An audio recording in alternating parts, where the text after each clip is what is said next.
Right guys, Mark Crossfield here, got Stephen Buzza joining us. Thank you, Stephen. We are in the ice box.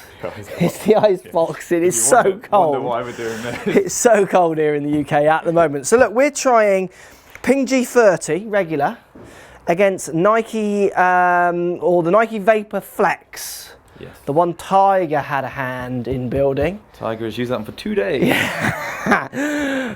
Only the 2 days. Love Tiger, big Tiger fan. Just joking. Chill out, Tiger fans.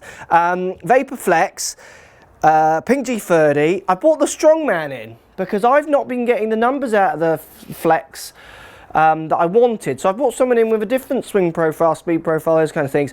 GC2 HMT on the floor, Titleist Pro V1 exports. We've got the real ball data from both of us. From these two clubs, compare. Let's get stuck in.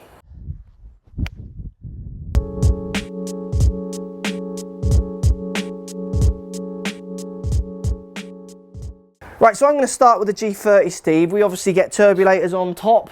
Yeah. I don't think they do next to nothing, to be honest. Big 460 head, that's 460 as well, but this is stretched back, black head. Got full reviews of G30 on the channel if you want to check them out. But this is a club game by tour pros and beginners alike. Yeah. Giving it a hit, I'm just going to hit a couple or one just to talk about what I feel. When I put G30 down by the ball, it feels very user-friendly.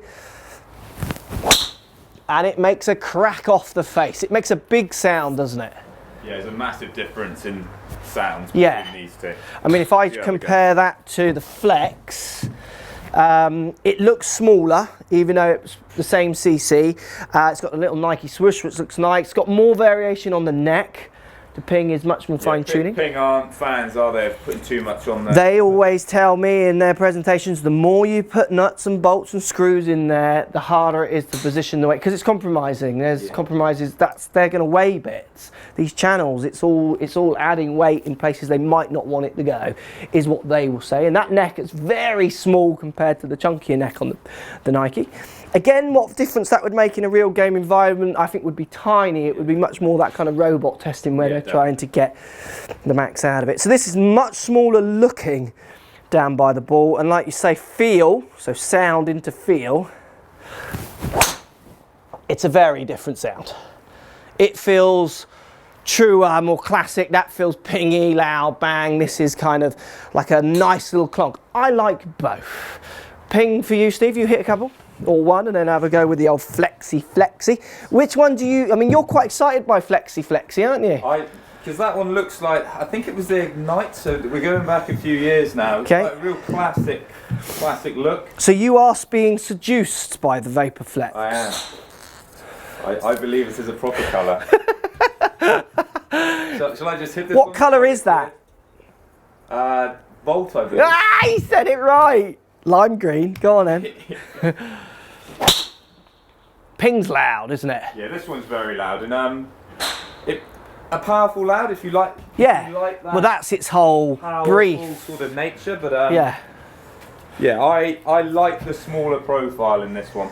Yes, so that one looks smaller, which to you is giving you ideas of less spin, forward flight. It does. It breeds that in your vision. I really like the concept of being able to switch the around. Physics. And anything to try and lower my spin, I'll buy into. Okay, so we're going to show you more real shots with the real ball data in a minute. Hitting that one, you can hear the different sound. Flights don't look visually that different. That's a good shot, Steve. So let's look at some numbers, because I was struggling to get the numbers out of this. I've actually hit a few shots with this club and moved the loft around to try and change launch to improve my numbers, which we'll show you. But let's show you when strong man hits against weak man, the buzz man. Let's show you what happens to the numbers when we're both hitting these two clubs. So should we start with Steve's numbers? Yeah. So you were ball speed 165, 165 with both clubs. So you had no problem getting the ball speed up, and that's what I struggled with this one. The ball speed with both of them was the same, which is really good because I wasn't getting that on my tests. So arguably responding to your 117 mile an hour clubhead speed to my 105 in a different way is the only thing I could think of. This, especially this model, that's what it's aimed at, isn't it? Well, surely any clubhead speed should be allowed to hit that club, subject to launches, and I understand what you're saying, but I don't think Nike are trying to sell this to, I mean, the percentage of golfers out there swinging at 117 is small. I mean, are they really That's what I don't get with that statement. I understand your point, but I'm not sure how true physically that is. Maybe they've been really clever and they're trying just to get you off of it. Just you. Don't let him use it on those calls, Fox. He never shuts up. Right, so ball speed stays the same. Now, distance 285 with ping, 178 with vapor in the flex. Yeah. So you're 7 yards shorter on carry. Spinning at 2.5 with ping, spinning at 2.9. Again with this, we had it set in its lowest spin option.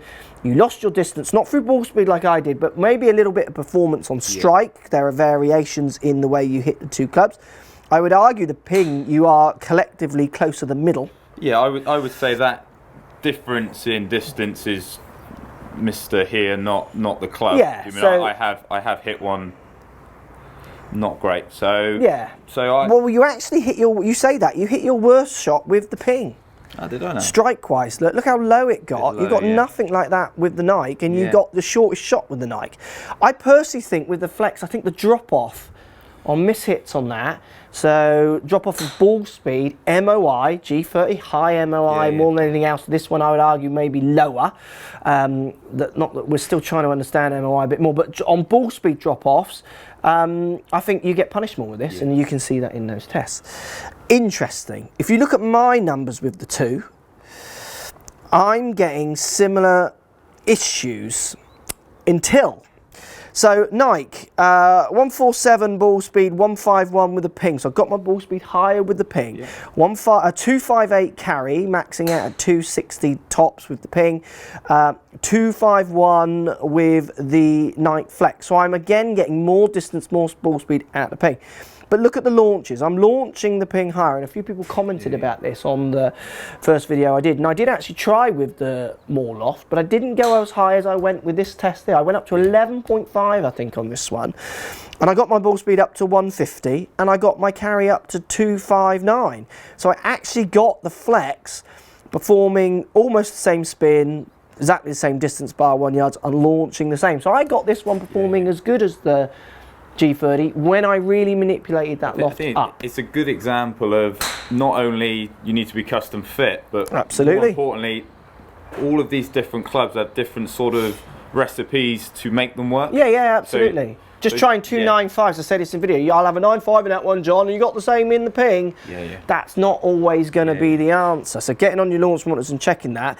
So 263, 260, 255 when I got that up to 11.5. So much better numbers with the Nike Flex from my first testings, which I think is an interesting point. The ping felt like the ball speeds would stay a little bit more constant. I wouldn't drop off as much subject to strike. It was a feeling rather than a fact. But good to see I did get the flex moving up. That's still, and I was hitting them, I was quite warm at this point, and I was really trying to push them as far as I can. Considering how hard I was hitting these, and certainly when I got to the 11.5, I'm still disappointed I didn't get one higher in the 270s to 268s. I do still feel this club for me is not maxi out, but we are only talking 6-8 yards. We're talking tiny amounts. Yeah, I would be like, I really like the look of this club, so I would be trying it on the course. If I feel confident with it and I'm hitting it in the direction I want to, I would happily use it. Tricky though, isn't it? As in, you've got the luxury of doing that for lots of people. That is a hard thing. I think the main message for me is, again, like it is in all the videos, people trying to obsess over this 6-8 yards. Oh yeah, definitely. That ain't going to make you score any better in the long run. You've seen it with your game golf. Oh, absolutely. All day long. My game golf, I can be 220 up to 302. I know wind and things are involved in that, but even on flat, calm days, my driving can vary by 60 yards, subject to if I'm fairway finding where the trouble is, if I'm winning or losing the match. All desperate for the 6 yards.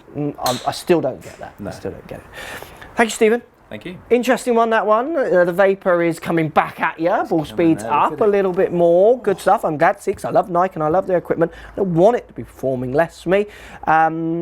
But I do still feel like I'd have to work really hard with that club, is my honest opinion still. Thanks for watching. Post comments down below. Speak to you soon. So if you like what's going on here, don't be afraid to subscribe to the channel. Also thumbs up the video, post comments. Love to hear what you guys got to say.